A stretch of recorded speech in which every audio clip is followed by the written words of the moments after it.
وعليكم السلام. الحمد لله رب العالمين، والعاقبة للمتقين، ولا عدوان إلا على الظالمين، وعلى آله وصحبه أجمعين. أما بعد، يقول الله تبارك وتعالى في محكم تنزيله بعد أعوذ بالله من الشيطان الرجيم: يا أيها الذين آمنوا كتب عليكم الصيام كما كتب على الذين من قبلكم لعلكم تتقون.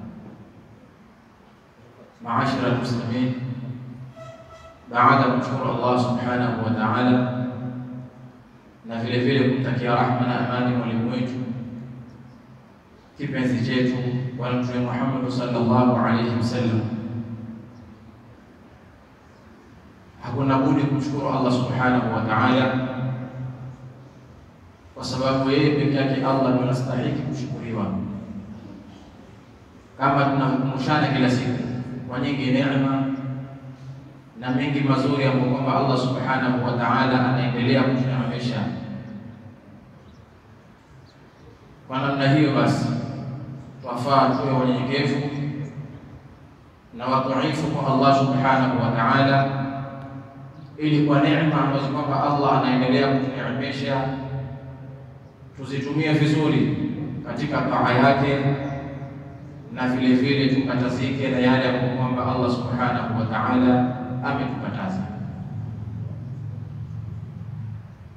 Tuko Ramadhani ya 14 na tuna kila sababu za kumshukuru Allah subhanahu wa ta'ala. Mshairi asema, idha kunta fi ni'matin far'aha fa inna al-ma'asi tuzilu ni'am wa dawim 'alayha bi shukri al-ilahi fa inna al-ilaha sari'un niqam. Idha kunta fi ni'matin far'aha, unapokuwa katika neema, basi neema hiyo ulionayo ichunge,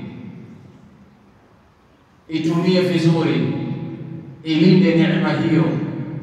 Fa inna al-ma'asi tuzilu ni'am, kwa sababu maasi hupelekea neema ikaondoshwa kwa wewe. Wadawimu 'alayha bi shukri al-ilah, dumu kwa neema hiyo aliyokupa Allah subhanahu wa ta'ala, kumshukuru Allah subhanahu wa ta'ala. Fa inna al-ma'asi tuzulu ni'am, fa inna Allah sari'un niqam, kwa sababu Allah subhanahu wa ta'ala ni mwepesi. Muda unaweza kuona ni neema, na muda neema hiyo ikabadilika ikawa ni neema kwako wewe, ikawa ni mateso kwako wewe. Kwa hiyo zile ambazo kwamba neema ametuneemesha Allah subhanahu wa ta'ala tuzitumie ni vizuri, na vile vile tumshukuruni Allah subhanahu wa ta'ala kwa neema kama hizo, ikiwemo tuko katika mwezi mtukufu wa Ramadhani. Hii ni neema kubwa Allah subhanahu wa ta'ala amejalia mimi na wewe ndugu yangu Muislamu. Tukiendelea na darasa letu, Jumamosi iliyopita tulizungumza mada inayohusiana na mambo ambayo kwamba anafaa kila Muislamu kuyajua. Tukasema mambo anayofaa Muislamu kuyajua ni mambo manne. Tukasema manne, mmoja wapo katika hayo manne tukasema ni al-ilm, na tukajielezea ilmu kwa kiasi chake. Tukasema al-maqsud bil-ilm huna huwa ma'rifatu Allah wa ma'rifatu nabiyhi wa ma'rifatu din al-islam bil-adillah. Elimu ni mtu kumjua Allah, ni kumjua Mtume Muhammad sallallahu alaihi wasallam, na kujua Uislamu wake kwa dalili. Na tukapeana baadhi ya mifano ili tukielewe kile ambacho kwamba tukizungumza. Insha Allah taala, kwa hizi dakika chache ambazo kwamba zipo mbele yangu, tutaizungumzia suala la pili ambalo kwamba ni al-amalu bihi. Al-amalu bihi maana yake ni kuitumia hiyo elimu.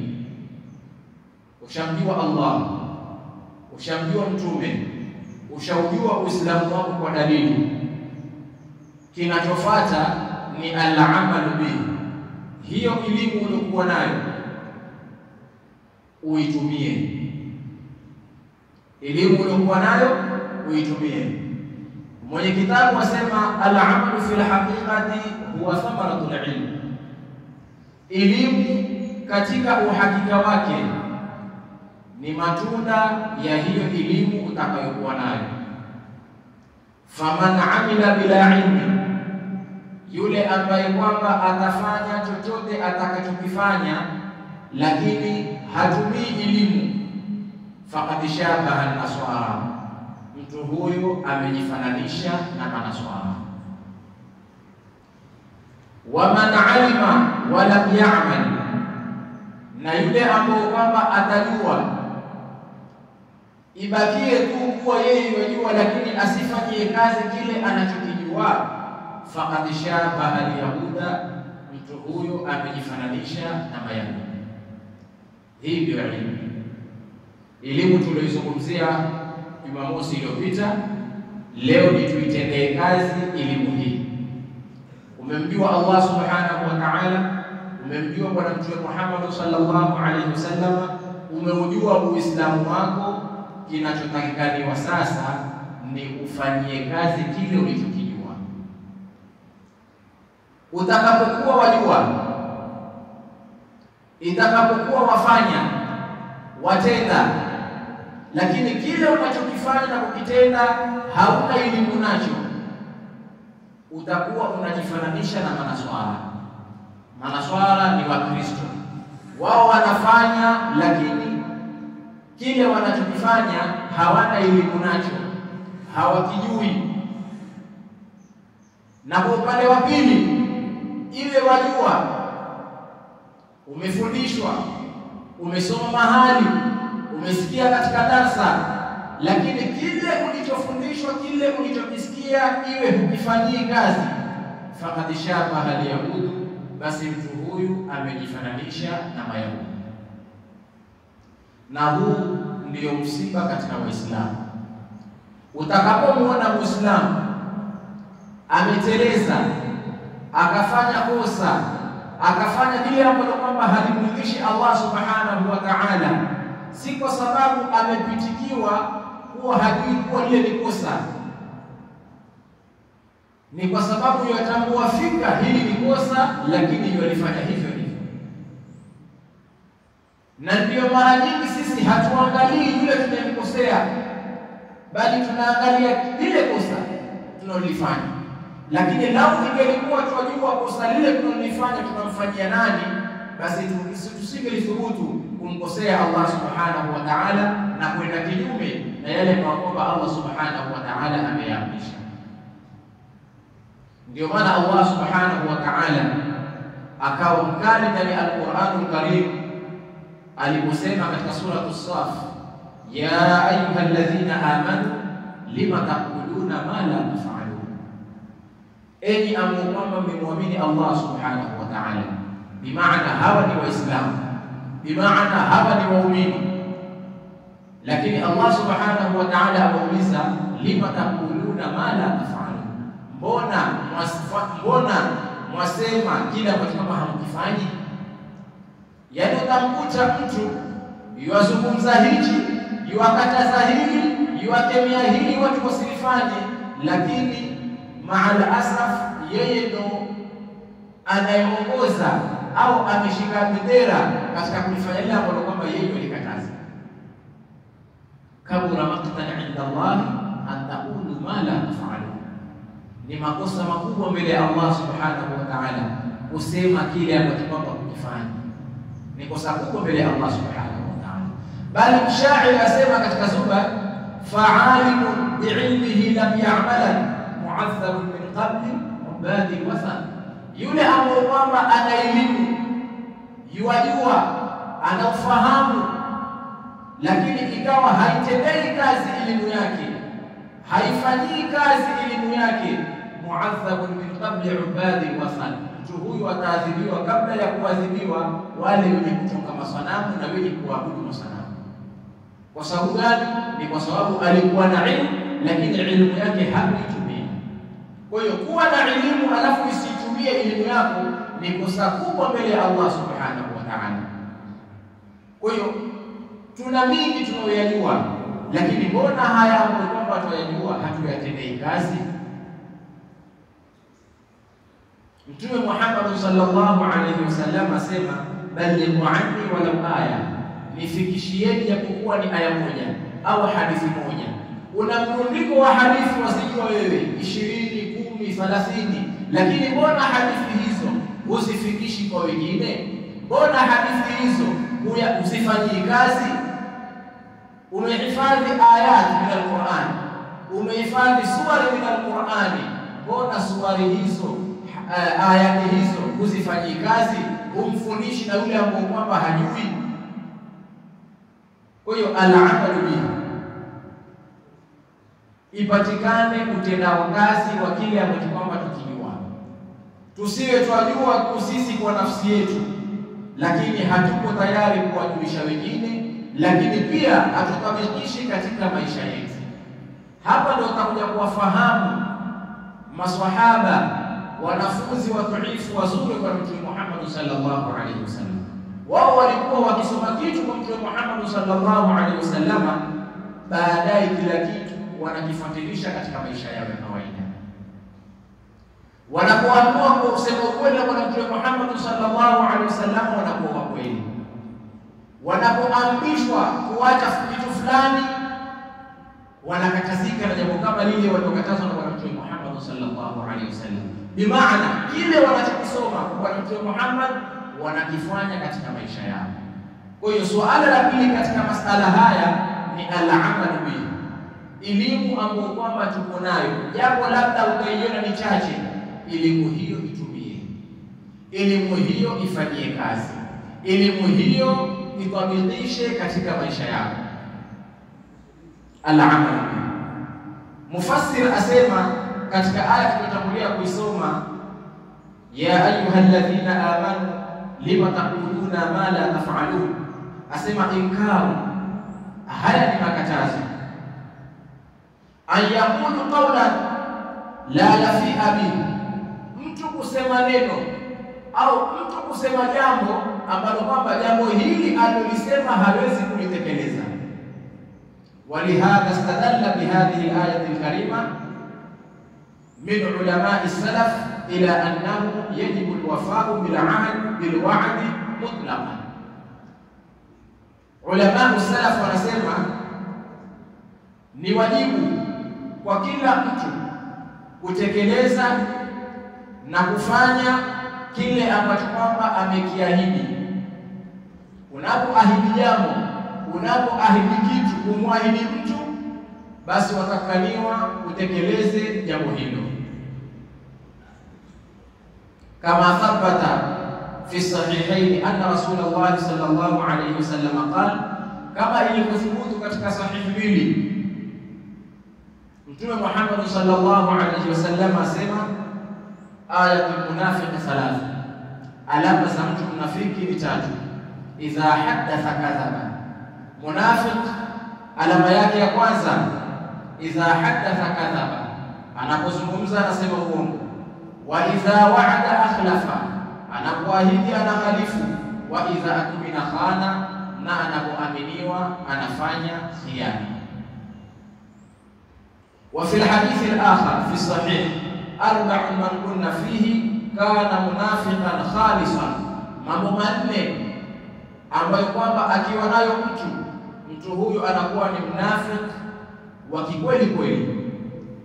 Wa man kanat fihi wahidatun minhunna, na yule ambaye kwamba atakuwa na moja katika hayo manne, kanat fihi khaslatun min nifaq, mtu huyu atakuwa na chembe chembe miongoni za unafiki. Hatta yada'aha, mpaka aliwache jambo hilo. Fadhakara minhunna, likataja moja katika hayo manne, ikhlasul wa'di, mtu kukhalifu ahadi.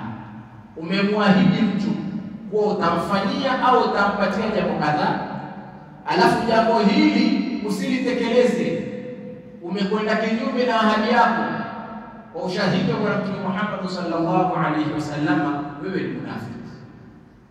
Kwa hiyo ni kile ambacho kwamba Allah subhanahu wa ta'ala amekuwezesha, labda unacho na ukamwahidi kumfanyia mtu au kumpa mtu, ni sharti kitekeleze ahadi hiyo kama ulivyoiahidi. Taquluna ma la taf'alun, mwasema tutafanya kheri, mwahadithia, mwahimiza watu katika kufanya kheri, wa antum la taf'aluna, lakini nyinyi kheri hizo hamuzifanyi. Wa tanhauna 'ani sharri, na mwakataza watu shari, wa antum, na nyinyi fa'iluna bihi, shari hizo nyinyi mnazifanya. Wa muttasifuna bihi, na mnasifika na shari kama hizo.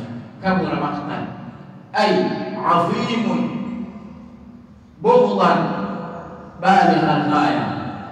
Kabura maqtan, haya ni makosa makubwa, mtu kuahidi utafanya alafu usifanye.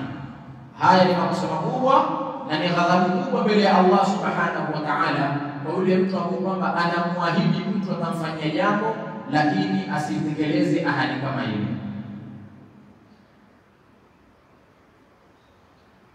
Na ma'al asaf, utamkuta mwenye kuahidi ahadi hizi ni mtu na ilmu yake, yajua kuwa kile anachokiahidi ni masuhulia mbele ya Allah subhanahu wa ta'ala, anaahidi namna hiyo hiyo na hafanyi. Bali yule mwenye kuwakataza watu kufanya maasi, kutofanya machafu, kutokumkosea Allah subhanahu wa ta'ala, yeye ndio yuko mstari wa mbele katika kufanya maasi kama yale. Yeye ndio wa kwanza anawaambia watu wasiseme urongo, yeye ndio wa kwanza katika kusema urongo. Anaambia watu wasisengenye, yeye ndio mwenye kushikilia bendera ya kusengenye. Anaambia watu wasilete chuki baina yao, lakini yeye ndio mtu wa kwanza mwenye kupeleka chuki baina ya watu. Kwa hiyo ilmu hiyo uliokuwa nayo, kichache hicho ambacho kwamba wakimiliki katika maarifa yako, kitumie vizuri kama anavyotaka Allah subhanahu wa ta'ala ukitumie.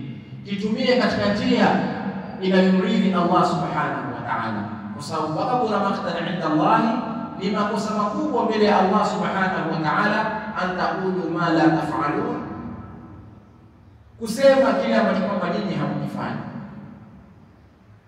Kwa hiyo elimu uliokuwa nayo ndugu yangu Muislamu, japo ni chache kwa uchache, elimu hiyo itabidishe katika maisha yako, ifanyie kazi, itumie katika maisha yako. Tusiwe ni watu wazuri wa kusoma, lakini tuwe ni watu wabaya katika vitendo. Mtume Muhammad sallallahu alaihi wasallam alipokuwa katika mji wa Makka, aliwaathiri watu katika matendo yake, hakuwaathiri watu katika maneno yake. Kile alichokisema Mtume Muhammad sallallahu alaihi wasallam ilikuwa inakitabikisha katika maisha yake. Watu walipoona mazuri kwa Mtume Muhammad sallallahu alaihi wasallam, ndio wakatambua kuwa huu ndio uzuri wa Uislamu. Sasa tuwaathiri watu kwa mienendo yetu, tuwaathiri watu kwa vitendo vyetu, tusiwaathiri wetu kwa maneno, tusiwaathiri watu, tusitake kuwaathiri watu kwa maneno yetu. Na kama tutaka tuwaathiri watu, tuwaathiri watu kupitia vitendo vyetu. Kwa hiyo kile kichache ndugu yangu Muislamu ambacho kama wakijua katika dini yako, kitumie kichacho hicho katika maisha yako. Ikiwa Uislamu unakutaka wewe uwe mkweli, kuwa mkweli. Ikiwa Uislamu unakutaka wewe uache kusengenya, acha kusengenya. Na mfano hai ni huu mfano kwamba tuishi nao katika mwezi mtukufu wa Ramadhani. Hakuna anayedanganya. Basi tutakaliwa maisha yetu yote tuishi kama Ramadhani. Ramadhani madrasatul hidayati wa tuqa. Ramadhani hii ni university, ni college, imeletwa ili ipate kutumerosha katika baadhi ya mambo, ipate kuturegesha tuwe katika sawa. Kwa hiyo ule urongo uliokuwa kusema jana na juzi, Ramadhani imeingia, wacha rudi katika barabara ya sawa. Sasa hakuna anayesema urongo. Ukipigiwa simu kama uko msikitini utasema uko msikitini. Kama uko marikiti utasema uko marikiti. Kama uko nyumbani utasema uko nyumbani. Kwa sababu gani? Waichunga ibada yako ya saumu ili isifanye nini? Isiharibike. Lakini hata Ramadhani inapotoka, bakia katika msimamo huo huo. Bakia katika kuwa kweli. Sahihi hata wale watu wabaya hutaki kutembea nao wewe. Basi hata Ramadhani inapoondoka usitembee nao. Bali tumia fursa uliyokuwa nayo kuwafuata. Na kwa mwenendo wa matendo yako, asa wale nao pia watabadilika, waje katika barabara ambapo uko nayo wewe. Kwa hiyo kile kichache ndugu yangu Muislamu ambacho kwamba wakijua al-amal bihi, kitendee kazi, kifanyie kazi. Tusiwe wazuri katika kusoma, basi bali tuwe wazuri katika kutenda. Tusiwe wazuri katika kusema, bali tuwe wazuri katika kutenda. Kuwa mwaminifu. Sasa ni mwaminifu wewe, kuwa mwaminifu hata Ramadhani inapoondoka. Useme urongo, udanganyi, bali watekeleza ahadi. Lakini hata Ramadhani inapoondoka, kuwa mkweli, tekeleza ahadi. Kwa sababu innal ahda kana mas'ula wa awfu al-ahda. Tekelezeni ahadi. Innal ahda kana mas'ula. Ahadi ambazo mwazipeana kwa watu utakwenda kuulizwa mbele ya Allah subhanahu wa ta'ala. Fulani ulimwahidi kadhaa na kadhaa na kadhaa, mbona hukumtendea? Utakwenda kujibu mbele ya mahakama ya Allah subhanahu wa ta'ala. Kwa hiyo kuwa mwaminifu madamu watu wamekuamini. Usifanye khiana. Usidhulumu. Usimkosee mwingine. Usizungumze mambo kwamba hayastahili kusikizwa. Bali Mtume Muhammad sallallahu alaihi wasallam amesema katika hadithi yake, fa in sabahu ahad au qatalahu falyaqul inni sa'im, inni sa'im, inni sa'im. Anapokutukana mtu au kama kupiga, huruhusiwi kumlipiza wala kumtukana kama alivyokutukana. Falyaqul inni sa'im, sema mimi nimefunga, bi maana funga yangu mimi hainitaki nikupige kama ulivyonipiga, hainitaki nikutukane kama ulivyonitukana. Kwa sababu gani? Wailinda ibada yako ya somo. Basi hata Ramadhani inapoondoka na kumalizika, bakia katika msimamo huo huo na barabara hiyo hiyo. Ishi katika maisha yako yote Ramadhani. Jalia umauti kuwa ndio iftar ya kuondoka katika huli wewe. Yaani miaka yako yote 40 unajaliwa kuishi au 30, ishi kana kwamba upo katika mwezi mtukufu Ramadhani. Ni mtuifu, ni mnyenyekevu, ni msikilivu, humkosei mtu bali unapomkosea wamtaka radhi. Tukiishi namna hii tutafaulu mbele ya Allah subhanahu wa ta'ala. Kwa hiyo kile kichache ndugu yangu Muislamu unachokijua, unachokifahamu katika dini, kifanyie practical. Kitumie katika maisha yako ya kawaida. Kama tunavyotumia haya machache ambayo kwamba tumeyapata katika huu mwezi mtukufu wa Ramadhani, basi hata baada ya Ramadhani kuisha tuyatumie katika hayo masiku mengine insha Allah taala. Kwa hii kalima chache nimuombe Allah subhanahu wa ta'ala anijalie min alladhina yastami'una alqawla fayattabi'una ahsana. Allahumma arina alhaqqa haqqan warzuqna ittiba'a wa arina albatila batilan warzuqna ijtinaba. Wa sallallahu wa sallama ala sayyidina Muhammadin wa ala alihi wa sahbihi wa sallam. Wassalamu alaykum wa rahmatullahi wa barakatuh. La ilaha illa al-azim al-halim. La ilaha illa Allah rabbul arshil azim. La ilaha illa Allah rabbus samawati wa rabbul ardi wa rabbul arshil karim. La ilaha illa Allah al-azim al-halim. La ilaha illa Allah rabbul arshil azim. La ilaha illa Allah rabbus samawati wa rabbul ardi wa rabbul arshil karim. La ilaha illa Allah al-azim al-halim. La ilaha illa Allah rabbul arshil azim. La rabbus samawati wa rabbul ardi wa rabbul arshil karim.